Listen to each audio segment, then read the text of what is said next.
आधी रात का समय था। पूरा गांव अंधेरे की आगोश में था, लेकिन माहेश्वरी देवी के घर से हल्की रोशनी आ रही थी। ऐसा लग रहा था कि उनके यहाँ लोग जागे हुए हैं।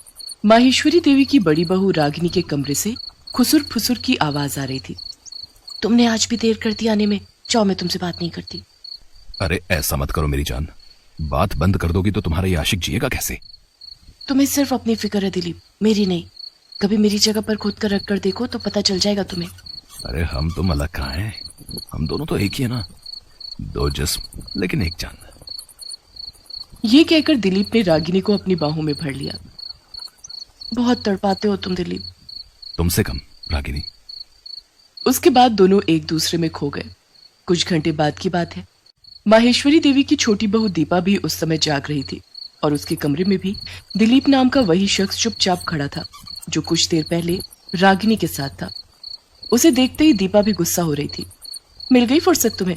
घड़ी देख रहे हो कितने बज रहे हैं? अब तो सुबह होने वाली है। तुम कहो तो सूरज से कह दूं कि आज थोड़ी देर बाद निकले। बस तुम्हें बातें बनाना ही आता है। एक दिन कोई पकड़ लेगा ना हम दोनों को, तो फिर सारी आशिकी धरी की धरी रह जाएगी। अरे ऐसे कैसे पकड़ लेगा? और अगर पकड़ लेगा तो तब की तब देखी जाएगी। दिलीप, तुम मुझसे प्यार तो करते हो ना?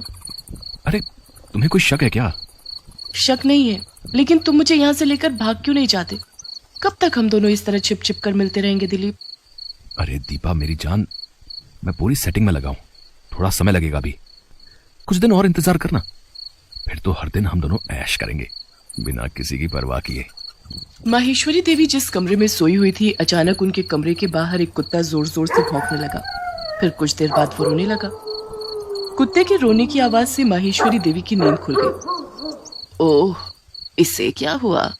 ये इस तरह क्यों रोने लगा? माहेश्वरी देवी को प्यास लगी थी।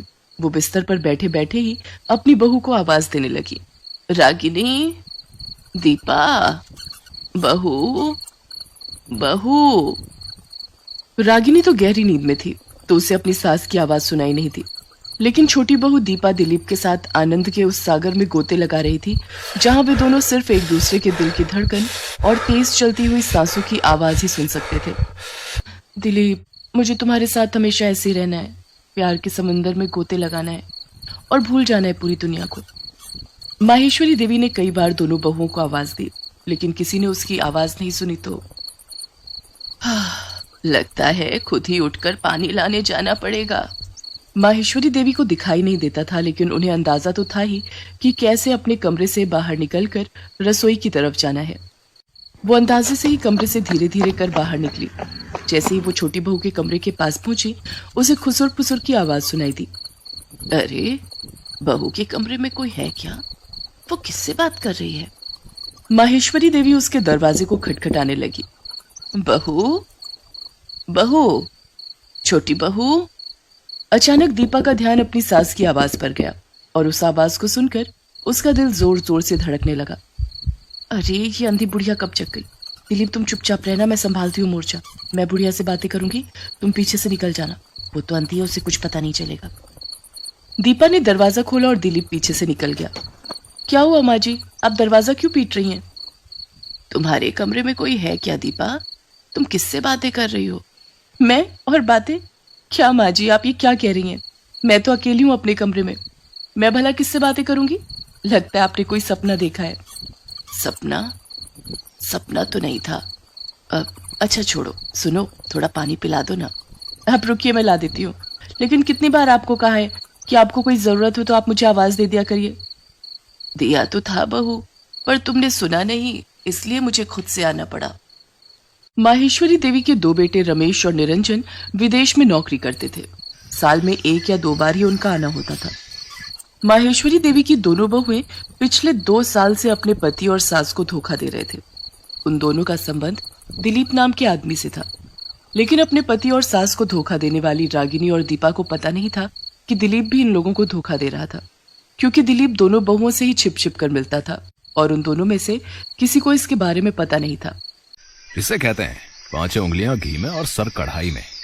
रागिनी और दीपा के मजे भी ले रहा हूँ और जब जरूरत होती है उनसे पैसे भी ले लेता हूँ। बस अपनी ये जिंदगी ऐसे ही चलती रहे और वो दोनों सपने देखते रहे कि मैं उन्हें लेकर भाग जाऊंगा और शादी करूंगा। माहेश्वरी देवी को उस दिन दीपा ने बहला तो दिया था, लेकिन उनका मन नहीं मान रहा था। अब वो बेचारी देख तो सकती नहीं थी, लेकिन वो कहते हैं ना, जो देख नहीं सकते उनके पास मन की आंखें होती हैं, और मन की आंखें साधारण आंखों से कई गुना ज्यादा देख सकती हैं। कुछ तो गड़बड़ है, लेकिन क्या, ये मैं समझ नहीं पा रही हूं। बहू ने उस दिन झूठ बोला, ये तो पक्का है। उस दिन के बाद माहेश्वरी देवी रात को और ज्यादा अलर्ट रहती, और हर दिन उसे लगता कि रात को उस घर में कोई आता जरूर है। मुझे ऐसा सोचना तो नहीं चाहिए, लेकिन लगता है कि मेरी छोटी बहू किसी गलत राह पर है। एक रात की बात है, दिलीप दीपा के साथ उसके कमरे में था। माहेश्वरी देवी की आंखों में नींद नहीं थी। वो चुपके से उठी और दीपा के कमरे की ओर बढ़ चली। उसने दीपा के दरवाजे पर कान लगाया तो उसे फिर से किसी पुरुष की आवाज उसके कमरे से आई। मेरा शक बिल्कुल सही था, जरूर कोई गैर पुरुष मेरे घर में है। माहेश्वरी ने जोर जोर से दरवाजा पीटना शुरू कर दिया। इस बार दरवाजा पीटने के कारण बड़ी बहू रागिनी की भी नींद खुल गई। इधर इसकी छोटी बहू सास द्वारा इस तरह दरवाजा पीटे जाने पर आग बबूला हो रही थी। ये अंधी बुढ़िया पागल हो गई है क्या? कहीं इसके इस तरह दरवाजा पीटने से रागिनी दीदी की नींद ना खुल जाए। अगर उसकी नींद खुल गई तो फिर लेने के देने पड़ जाएंगे। दिलीप, मैं जल्दी से दरवाजा खोलती हूँ, तुम पीछे से निकल जाना, मेरी अंधी सास को कुछ पता नहीं चलेगा। दीपा ने दरवाजा खोला और दिलीप को भागने का इशारा किया, लेकिन माहेश्वरी को पता लग गया कि कोई भाग रहा है। उसने उसका कॉलर पकड़ लिया और जोर जोर से चीखने लगी, बहू बहू, देखो देखो, ये कोई आदमी तुम्हारे कमरे से निकलकर भागने की कोशिश कर रहा है। पकड़ो, इसे पकड़ो। दिलीप अपने गिरेबान छुड़ाने की कोशिश तो पूरी कर रहा था, लेकिन माहेश्वरी ने कस के उसका गिरेबान पकड़ रखा था। इतनी देर में अपनी सास की आवाज सुनकर रागिनी भी बाहर आ गई, और जब उसने देखा कि उसकी सास ने दिलीप का गिरेबान पकड़ रखा है तो उसके दिल की धड़कन तेज हो गई। माँ जी, ये कौन है? ये तो छोटी बहू ही बताएगी। ये आदमी हर रोज इससे मिलने आता है। नहीं नहीं नहीं दीदी, मैं इस आदमी को तो जानती भी नहीं, मैं तो इसे पहली बार देख रही हूँ। वे बातों में उलझे हुए थे कि तभी दिलीप ने भागने की कोशिश की, लेकिन इस बार रागिनी ने उसका गिरेबान पकड़ लिया। दिलीप, क्या कर रहा था तू दीपा के कमरे में? बोल बोल, क्या कर रहा था? ये उसी से पूछ लो क्या कर रहा था, और उससे क्या, तो खुद से पूछ ले। जो तेरे साथ करता हूँ वही इसके साथ भी करता हूँ। ये बात सुनकर दीपा का भी माथा ठनका। रागिनी और दीपा को समझ आ गया था कि दिलीप नाम का यह आदमी उन दोनों का गलत फायदा वैसे ही उठा रहा है जैसा फायदा वे दोनों अपनी अंधी सास का उठा रहे हैं। क्या तुम दोनों बहुएं इसे जानती हो? ये क्या कह रहा है? लेकिन दोनों बहुओं ने अपनी सास की बातों का कोई जवाब नहीं दिया, उल्टा दिलीप की जमकर पिटाई कर दी। अरे क्यों मार रही हो मुझे? छोड़ो, तुम दोनों ही तो मुझे बुलाती थी, तो मैं आता था। अब सती सावित्री बनने का ढोंग कर रही हो। इस अंधी बुढ़िया का फायदा तुम दोनों उठा रहे थे, तो ये पिटाई तुम्हें भी तो मिलनी चाहिए, सिर्फ मुझे क्यों? दिलीप ने माहेश्वरी के सामने दोनों को खूब भला बुरा कहा, जिसे सुनकर माहेश्वरी ने एक थप्पड़ उसे खींचकर मारा। चुप चुप रह और अपनी बकवास बंद कर और कान खोल कर सुन। अगर और एक शब्द भी तुमने मेरी बहुओं के लिए बुरा बोला तो तुझे यहीं मारकर पीछे गाड़ देंगे। वो मेरी बहुएं हैं, मेरे परिवार का सम्मान है, इज्जत है मेरे परिवार की। वो कोई बाजारू औरत नहीं जो तुम उन्हें कुछ भी बोलो। सुन, यहाँ से जितनी जल्दी हो सके निकल जा, नहीं तो पुलिस को बुलाकर चोरी का मुकदमा दर्ज कराऊंगी। दिलीप वहां से भाग खड़ा हुआ। माहेश्वरी देवी सारा सच जान चुकी थी, फिर भी दोनों बहुओं की तरफदारी कर रही थी। इसे देख दोनों बहुओं को अपनी गलती का एहसास हो गया।